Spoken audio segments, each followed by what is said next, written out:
नमस्कार, आप देख रहे हैं सत्य हिंदी और मैं हूं आपके साथ कृति सिंह।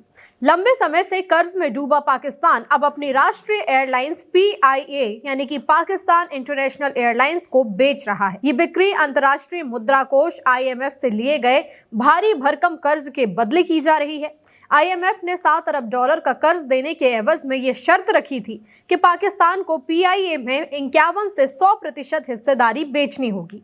23 दिसंबर 2025 को PIA की नीलामी लाइव प्रसारण के साथ होगी। PIA के 51% से 100% शेयर यानी पूरा मैनेजमेंट कंट्रोल समेत बेचे जाएंगे। ये IMF के एक्सटेंडेड फंड फैसिलिटी यानी कि EFF के तहत एक जरूरी स्ट्रक्चरल बेंचमार्क है। IMF की एग्जीक्यूटिव बोर्ड मीटिंग 8 दिसंबर को होने वाली है, जिसमें अगले $1.2 अरब की किश्त पर फैसला होगा। IMF ने साफ कहा है कि आगे की किश्तें तभी मिलेंगी जब PIA की बिडिंग प्रक्रिया साल के अंत तक पूरी हो जाएगी। दिलचस्प बात तो ये है कि बोली के लिए 4 कंपनियां चुनी गई हैं, जिनमें सेना से जुड़े फौजी फर्टिलाइजर कंपनी लिमिटेड का नाम भी शामिल है। पाकिस्तान में सेना का हर क्षेत्र में दखल माना जाता है।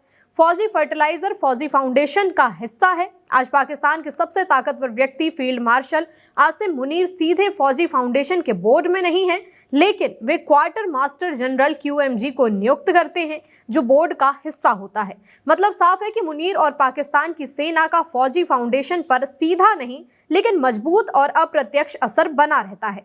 बड़े बड़े पदों पर कौन बैठेगा, ये सेना ही तय करती है और फाउंडेशन को अपनी ही प्राथमिकताओं के मुताबिक चलाती है।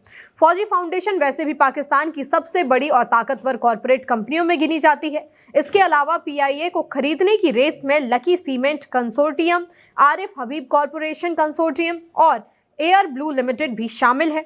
एक जमाने में पाकिस्तान की शान माना जाता PIA आज पूरी तरह से बदहाल हो चुका है। अरबों का घाटा, खराब मैनेजमेंट और सालों की गड़बड़ियों ने इसे नीचे पहुंचा दिया है। अक्टूबर 2024 में हालात ये थे कि एयरलाइंस के बेड़े में दर्जनों प्लेन होने के बावजूद सिर्फ 16 विमान ही उड़ान भरने के लायक बचे थे। बाकी 17 प्लेन तकनीकी खराबियों की वजह से जमीन पर खड़े थे। 2020 में तो बड़ा कांड हुआ। पता चला कि PIA के 30% से ज्यादा पायलटों के लाइसेंस नकली या संदिग्ध हैं। नतीजतन 262 पायलटों को तुरंत ग्राउंड करना पड़ा। अफरा तफरी मची तो अंतर्राष्ट्रीय एजेंसियों ने भी बैन लगा दिया। यूरोप, UK और US ने PIA की उड़ानों पर रोक लगा दी, जिससे एयरलाइन को हर साल अरबों का नुकसान होने लगा और साख भी मिट्टी में मिल गई। PIA के अंदरूनी हालात भी कम खराब नहीं हैं। बेहिसाब स्टाफ, राजनीतिक सिफारिशें और भाई भतीजावाद से कंपनी का ढांचा ही चरमरा गया है। स्कैंडल के बाद एयरलाइन का घाटा 200 अरब पाकिस्तानी रुपए के पार चला गया। ऊपर से 2020 में फ्लाइट 8303 का क्रैश हुआ, जिनसे हालात और बिगड़ गए। रिपेयर, जांच और नियमों का बोझ लेकर PIA और कर्ज में धंसता चला गया। PIA की कहानी असल में पाकिस्तान की कहानी जैसी ही है। एक दिन में नहीं डूबा, बल्कि सालों की सिस्टम की खामियों ने इसे धीरे धीरे बर्बाद कर दिया। आपको बता दें कि PIA को बेचना पाकिस्तान के लिए इसलिए भी बेहद जरूरी हो गया है क्योंकि पूरा देश अब कर्ज के सहारे चल रहा है। ऊपर से पाकिस्तान का एक बड़ा खर्च सेना पर ही लगता है। IMF ने सितंबर 2024 में पाकिस्तान को $7 अरब का कर्ज तो मंजूर किया था, लेकिन उसमें से सिर्फ $1 अरब तुरंत मिला था। बाकी पैसा अगले 3 साल में किश्तों में मिलेगा। वैसे भी पाकिस्तान की अर्थव्यवस्था पहले से ही डगमगाई हुई है। हालात ये हैं कि पाकिस्तान IMF का 5वां सबसे बड़ा कर्जदार बन चुका है और 1958 से लेकर अब तक IMF से 20 से ज्यादा बार कर्ज ले चुका है।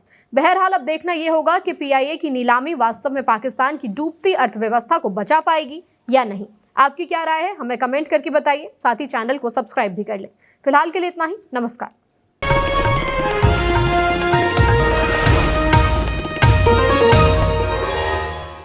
Disclaimer under Section 107 of the Copyright Act 1976. Allowance is made for fair use for purposes such as criticism, comment, news reporting, scholarship, and research. Fair use is a use permitted by copyright statute that might otherwise be infringing.